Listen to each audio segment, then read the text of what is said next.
I absolutely love farm animals. They are some of the cutest animals out there, and when I heard that the next pack for Planet Zoo was going to be the Barnyard Animal Pack, I could not get any more excited because I knew what I had to do. Recently, I've been playing a lot of Stardew Valley, and it felt like the stars just aligned when we heard that the next pack was indeed farm animals. Join me today in our Planet Zoo series, where we start to build a beautiful, ethical farm in Planet Zoo.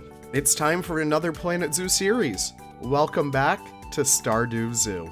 Before I even begin to build, what I like to do is plan ahead. This is a map we're working with. I base it off of a pre-made height map from Akala92 on the Planet Zoo Reddit.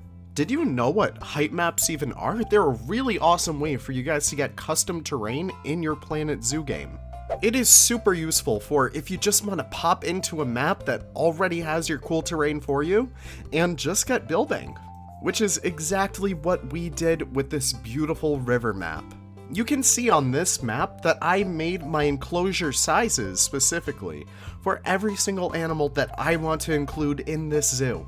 Or I guess you could call it a farm. Whatever we end up calling it. What I start to do now is take every single piece that I made, every single habitat quote-unquote layout that we have, and I start to arrange them like a puzzle, trying to figure out where I want each enclosure to go. And once we have it all set, this is a layout we're going for. Now, one thing I always say is to never get too comfortable with your layouts. You can always change them, but this helps me get a better idea of where I want to take this farm in the future. We can see that the zoo or farm starts right on this middle island right here that guests will cross from... Wait, how do our guests get here? Planet Zoo has a beautiful bus entrance, but it's not really fitting what I want in this zoo today. So, let's call Pam up and try and get that bus from Stardew Valley in Planet Zoo.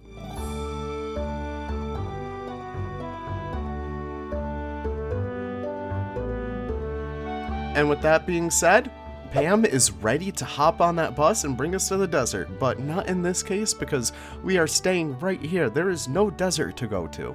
Now back on the planning track, we could actually look at how I want this zoo to be oriented. I have a relatively open farmyard field area up on this middle island right here that I'm gonna populate with all barns, with all sheds, all some really cool stuff, maybe even some fields. Those fields, I could imagine, would be having like the most beautiful, most tasteful crops ever. And if we cross over the bridge, it brings us to beautiful open plains, I imagine. These open plains will have a lot more of our grazing animals, like the Highland cattle, the Hill Radnor sheep, as well as the beautiful and quite adorable alpaca. Now, I don't want to end the zoo that quickly though. I think that we could do so much more with this, so that's why I'm introducing some little woodland critters into the mix as well. I'm going to do my best to transform this little creek right here into a beautiful, immersive North American trail, where you could see North American river otters, in this case being replaced by the Asian small-clawed otter in-game, running around with raccoons climbing above them and skunks right to the side of them. Besides just those animals, that's really all I wanted to plan to begin with. There is so many more ways that I could take this farm in the future, but for now, I wanted to stick with the central idea that I want to make a beautiful farm for all of the Barnyard Animal Pack animals. Now, Marnie knocked on our door and said, "Hey, would you guys like some chickens?" And we said yes. Let me introduce to you the Sussex chicken for Planet Zoo. This is a beautiful, beautiful little bird, and while it's not like the avian friends that a lot of people want in Planet Zoo, I think that we gotta show this guy the best habitat that we possibly can. What I'm making here is a beautiful, interactive, and detailed chicken coop that our chickens will be able to go in and out of, nest when it gets rainy, and enjoy until their heart's content. I also want to keep in line with the whole beautiful theme of the farm around this habitat, so I get working on a small silo as well that our chickens will be able to maybe even roost in. It's super important to me in this series to make sure that we make the most beautiful interiors for our zoo as well. So I am going in here and adding as many beautiful decorations and useful things for the chickens as well to help keep the zoo feeling nice and cozy. We also need to make sure that our chickens don't escape out the coop as well. So we build a beautiful looking fence right here with some mesh pieces and some stone. And with the blink of an eye and a little bit of foliage detailing later, our chicken habitat is finished. Now I know some of you guys might be saying, Leaf, when did you put down these foliage pieces? I forgot to record. And I'm not sure if you guys can hear it in my voice right now, but I am a little bit sick. I have some of that hay fever. Now with our chickens all set, what I want to do now is work on a habitat for the wild mute swans in the area. While they're typically not raised in captivity as common as ducks or geese, I can't imagine a zoo like this on the countryside without some of these beautiful swans. So I get to making a beautiful little habitat for them that is just the epitome of beautiful water features. I had this idea for 3 separate pools, which kind of merged into like one big one overall, but I am absolutely in love with this building technique that was founded by Wyatt Andrews' workshop. Basically, you give the effect that the pool gets colorful and deeper as it gets closer to the center. Look at that all come together. And after that, I kind of finished the layout, I decided to go for a walk. It was so rewarding to get back in touch with nature after playing on the computer for a little bit, and it even gave me a little bit more inspiration for what I want to do in this park. If you're ever feeling a little bit stuck in Planet Zoo, go check out your real planet. I'm sure you'll bring something back to the game that you just have to put in there. And that is exactly what I did. I saw this little tiny thing in here. I don't know what to call it. It's a little drain pipe.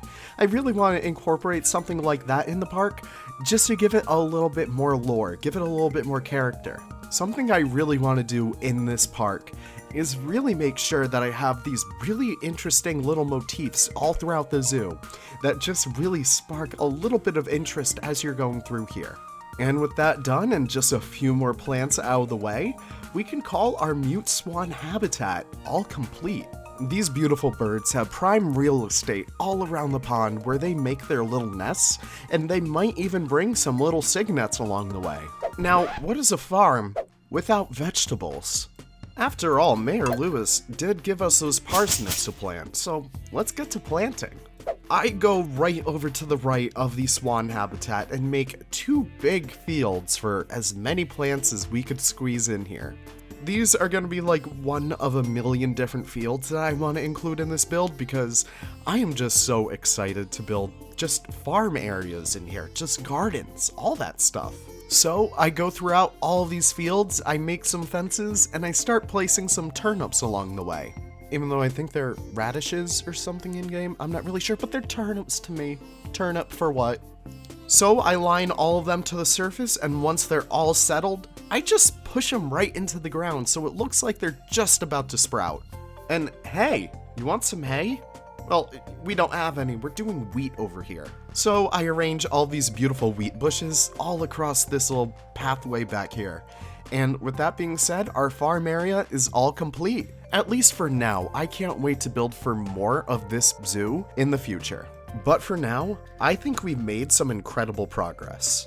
I am so thankful that you guys made a humble little trip to Stardew Farm, and I hope you guys learned something along the way about Planet Zoo, and I hope you guys are enjoying the Barnyard Animal Pack most of all. We have so many lovely critters in there that I am just dying to build for. And with that being said, thank you guys so much for watching, I really do appreciate it, and I can't wait to see you in the next episode of Stardew Zoo. Take care, and bye-bye.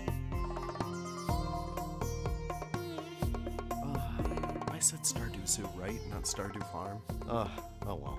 We can mix it up. Can we get a zebra in here? I don't know. Like Racing Stripes? You guys ever watch that movie? I didn't watch that movie.